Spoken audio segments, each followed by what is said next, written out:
रहे हैं रुद्र निषाद जी, उनके तरफ से 11वें का आविष्कार हमारे पंडित बड़े भैया को लाख लाख धन्यवाद। Hello hello hello hello hello, ए हमार सैया, ए हमार मौसी का हमार बच्चा भगवती काटू हटवा सैया का तो मौसी का था। हेलो जी, ए जी, हाँ जी, कहाँ है हो? हम तेरे नैहरे से लौटल बानी। नैहरे से? हाँ। ई बता भगवती काटू हमरे नैहरे तू गए रहा है? हाँ हाँ। अरे कम से कम बताए होते हाँ। अपने माई का तंचे हम गुड़दाना चूड़ा उतार नहीं, तेरे मम्मी की तबीयत ज्यादा खराब बा। का भी हो? तेरे मम्मी की लबेरिया पकड़े बा। लबेरिया? हाँ, ई कौन बीमारी? लेकिन घबराने की कोई बात नहीं ना।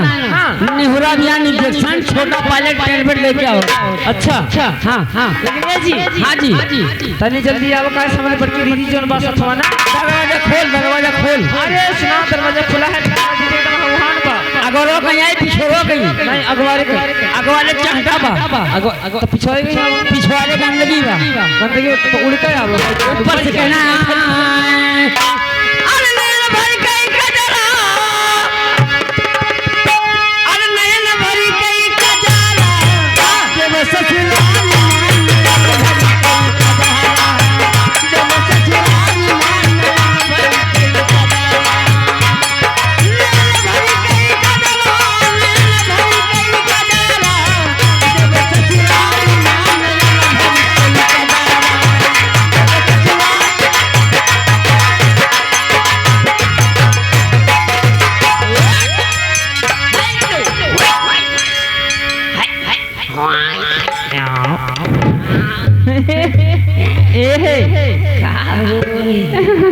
ए जी, मैं आपसे मैं सलम्मा करती, सलम्मा।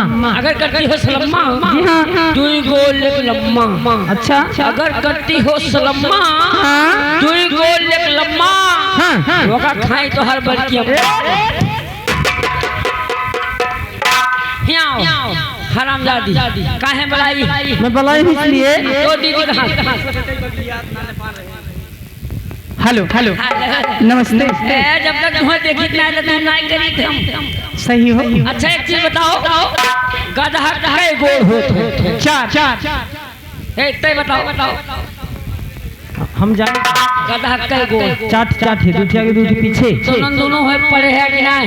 पढ़े, बहुत पढ़े, बहुत। अब लुल्ले है, गधा 5 गोड़ होते। कौनी बार से 5 गोड़ होती बता जा। दूठी आगे, हाँ, दूठी पीछे, हाँ, एक ही जन पीछे में लगता रहा था। हेलो, ठीक है, सारी बात यहीं पे खत्म कीजिए। एक सामाजिक गीत पहले हाँ, हो जाएगी, लेकिन गजल के बाद।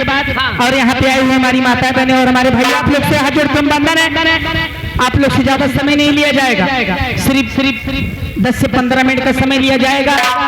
हमारी संगीत उसके बाद पर्दे पर हमारे कुछ कलाकार अभी तैयार नहीं हो पाए हैं, हो जाएंगे। लेकिन कहना है, राज मोबाइल किसकी है? बदतमीजी नहीं, मोबाइल दो। ठीक है, लीजिए चलते हैं गजल की तरफ। गजल की बोल है, अगर दिल बरी की रुसवाई हमें मंजूरी हो जाए,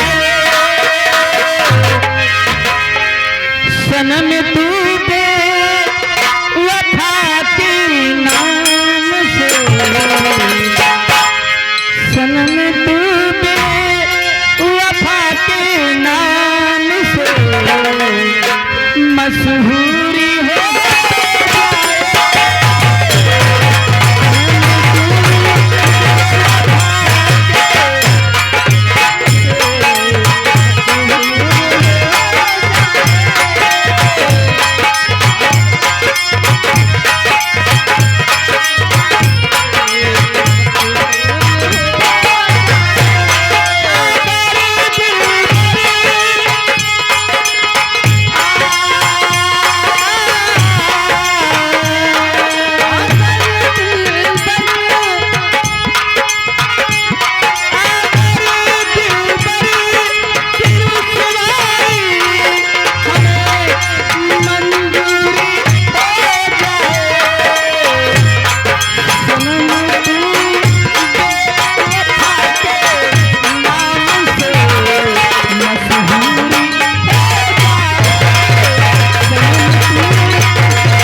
किस्मे का आविष्कार कहना है।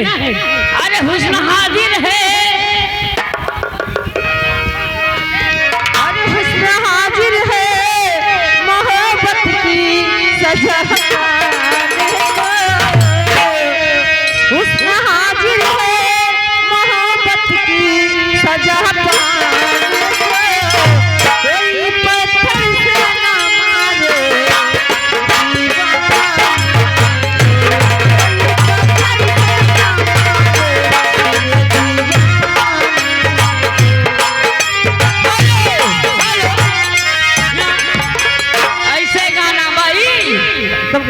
अरे ठूस हाजिर है, ठूस हाजिर है, लात जूता चप्पल खाने को। ठूस हाजिर है, लात जूता चप्पल खाने को। कोई जल्दी से ना खोले मेरे पैजामे। हेलो हेलो ठीक है, लीजिए चलते हैं भोजपुरी में, लेकिन कहना है कि रेलिया रे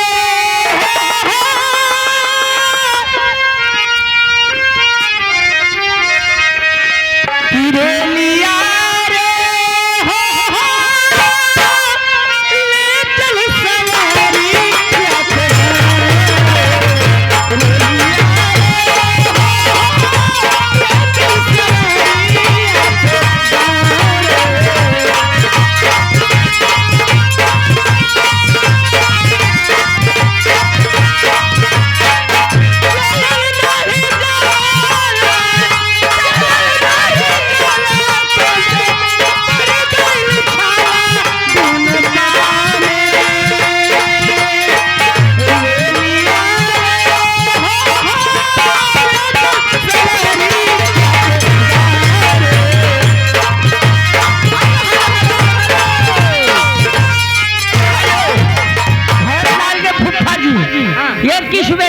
हमारे पल को लाख लाख धन्यवाद।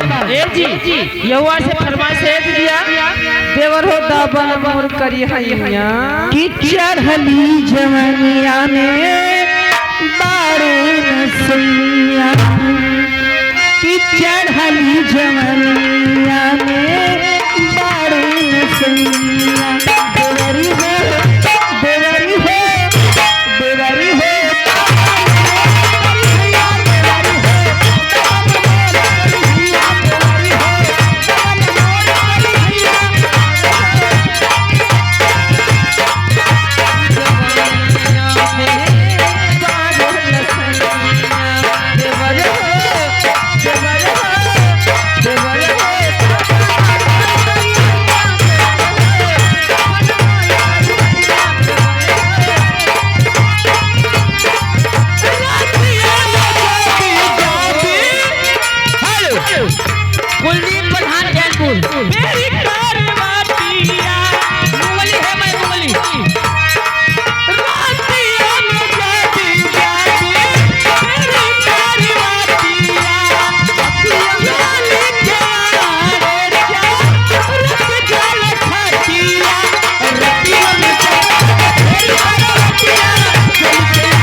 कमाठी दे तू जो निकल है उसी जा ले, रास्ता बंद हो ना जाए पाए। देखिए हमारे गुरुजी बुला रहे हैं आपको।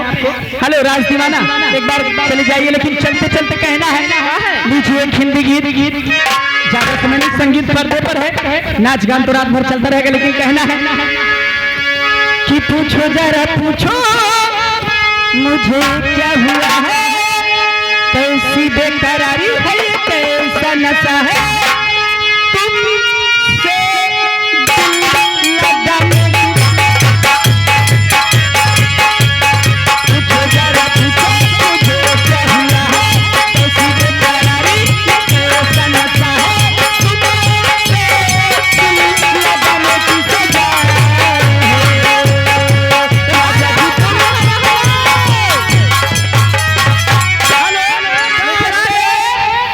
अरे गुरु जी आगे 91 का पुरस्कार सैया अरब कर लेना मारती अंदर जाओ। हाँ ठीक है, चला गए रिंकू मठिया तो से 51 रुपये का पुरस्कार में बन कहना है ये वर्ष कहना चाहिए कहना है